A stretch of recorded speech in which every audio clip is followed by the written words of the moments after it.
everyone. Today we are going to see some problems from chapter 12 of 12th standard, that is aldehydes, ketones and carboxylic acid. First problem. Draw the structures of the following compounds. 8 compounds will be given in their IUPAC nomenclature. We are going to draw their structures. First one, 3-methyl-butanol.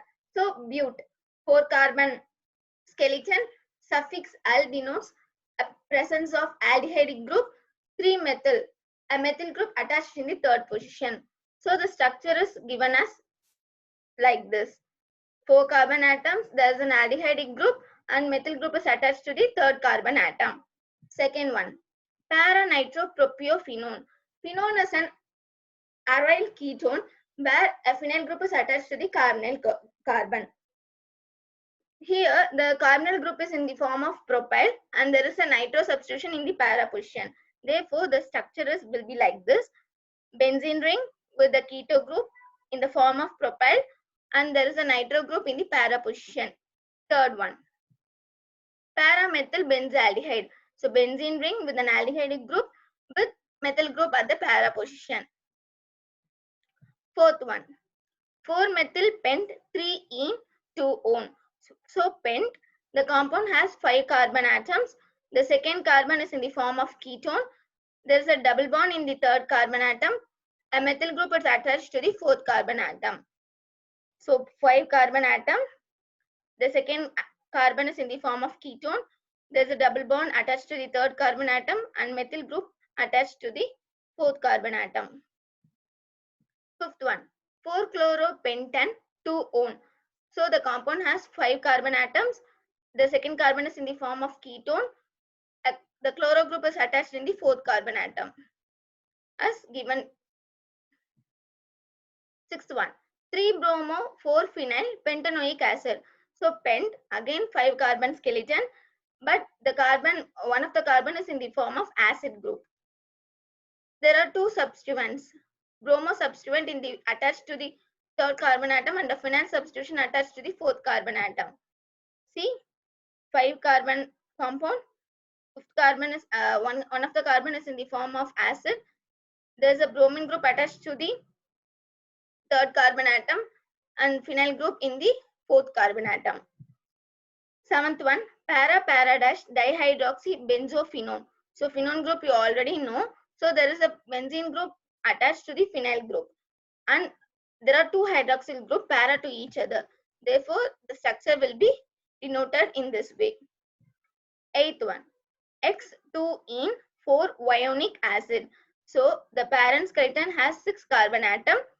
One of the carbon is in the form of acid. There is a double bond attached in the second position, second carbon atom, and there is a triple bond attached to the fourth carbon atom. Now let's see the structure. 6 carbon atoms are present. One of the carbon is in the form of acid. The numbering is denoted from right to left. That is, acid group gets the first priority. So the numbering will start from 1, 2, 3, 4 and 5. Therefore, the double bond is attached to the second carbon atom and the triple bond is attached to the fourth carbon atom. Second problem. Predict the products formed when cyclohexane carbonaldehyde reacts with the following reagent. So cyclohexane carbonaldehyde is nothing but a cyclohexane ring to which a carbonyl group is attached, that is aldehyde group is attached. We are going to react this cyclohexane carbonaldehyde with 5 different reagents and we are going to predict the product. First reagent is phenyl magnesium bromide followed by acid hydrolysis.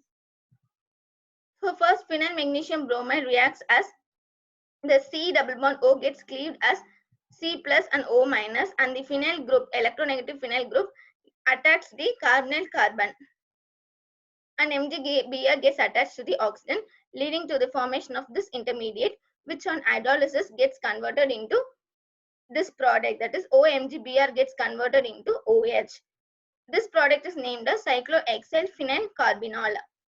Second reagent is Tollens reagent. Generally, aldehydes in the presence of Tollens reagents gets converted into acid.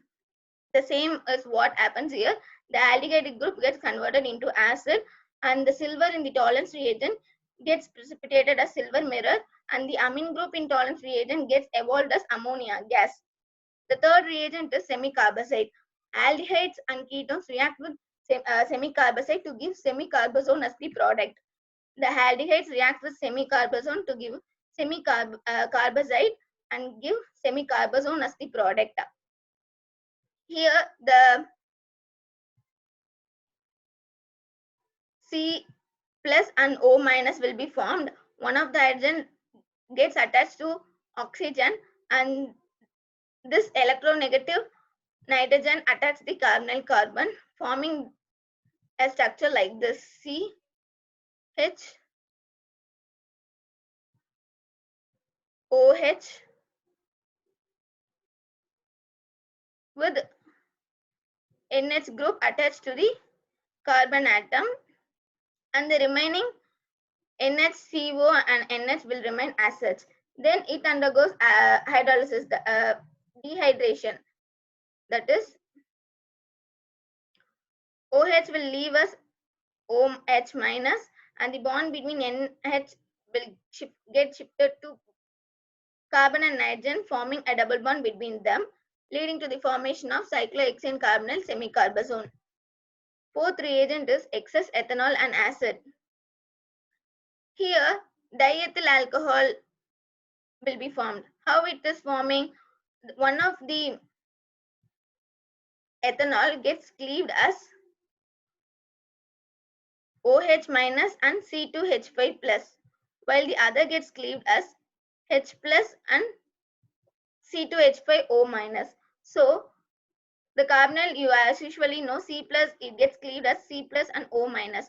So this C2H5 gets attached to the O minus, and C2H5O minus will get attached to the carbonyl compound, leading to the formation of cyclohexane carbonaldehyde diethyl alcohol. The last reagent is zinc amalgam and dilute hydrochloric acid. When these reagents are involved, it is commonly known as Clemmensen reagent, where the ketone or aldehyde is converted into their respective alkanes. Here, the carbonyl aldehyde gets converted into methyl cyclohexene. Here, see, the aldehyde gets converted into CH3. Third problem, how will you convert ethanol into the following compound? First conversion is the conversion of ethanol into butane 1,3-diol. Let's see the reaction. Ethanol reacts with dilute NaOH, which gives 3-hydroxybutanol. This is the aldol condensation product. This product on reduction with sodium borohydrate gives butane 1,3-diol. Here the CHO group gets converted into CH2OH. Next conversion is the conversion of ethanol into but2-enol. Here the same aldol condensation product will be formed first.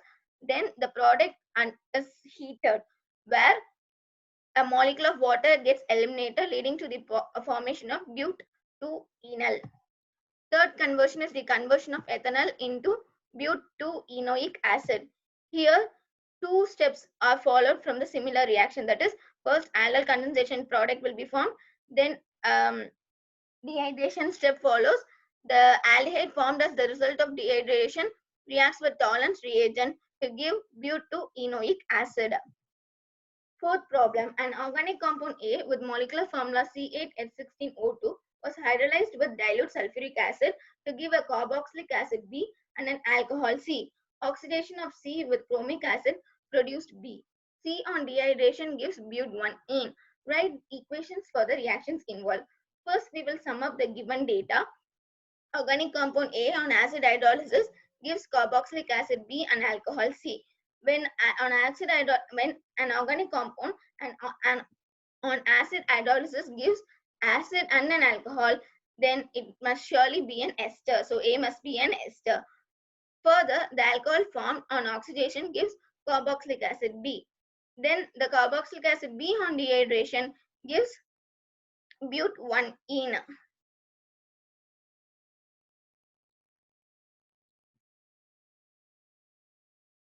So from the given question, we can determine some of the data. That is, the molecular formula of the given compound is C8H16O2. Compound A has 8 carbon atoms. Therefore, compound B and C must also contain 4 carbon atoms each. Further, compound C on oxidation gives compound C on dehydration gives but1-ene. Therefore, compound C should be a straight chain molecule and it must be 1-butanol.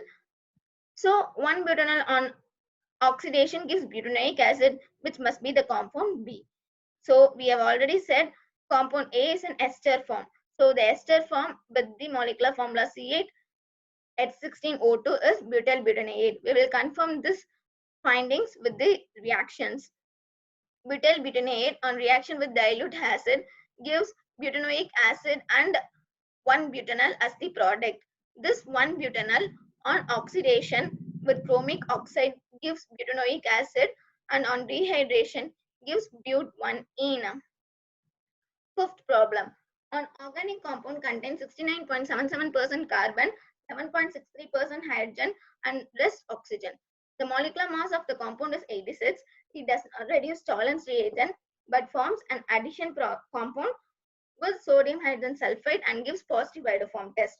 On vigorous oxidation, it gives ethanoic acid and propionic acid. Write the possible structure of the compound. Here, the molecular formula of the given compound is not directly given. Instead of that, the elemental composition of each of the elements in the given organic compound is given. So from this data, we have to first obtain the molecular formula. How to do that? First, percentage of carbon is given as 69.77. Percentage of hydrogen is given as 11.63. The rest is given as oxygen. Therefore, when we subtract these values from 100, we will get the oxygen percentage as 18.6. Now we have to find the number of carbon, hydrogen and oxygen in the given organic compound. How to do that? We have to divide the percentage composition of them with their atomic number, which results in the ratio 5:10:1. Therefore, the empirical formula must be C5H10O. Now, to find the empirical formula mass, we have to multiply these ratio with their atomic number. So 5 into 12 plus 10 into 1 plus 1 into 16 gives 86. The molecular mass of the compound is 86. Therefore, the molecular formula of the compound must be C5H10O.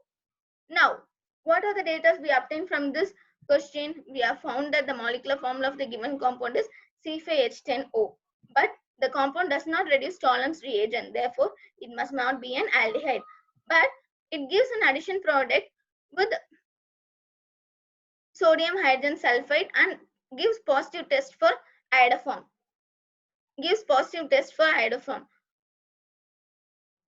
Since it is not an aldehyde, then to undergo the above two mentioned reaction, it must be a methyl ketone.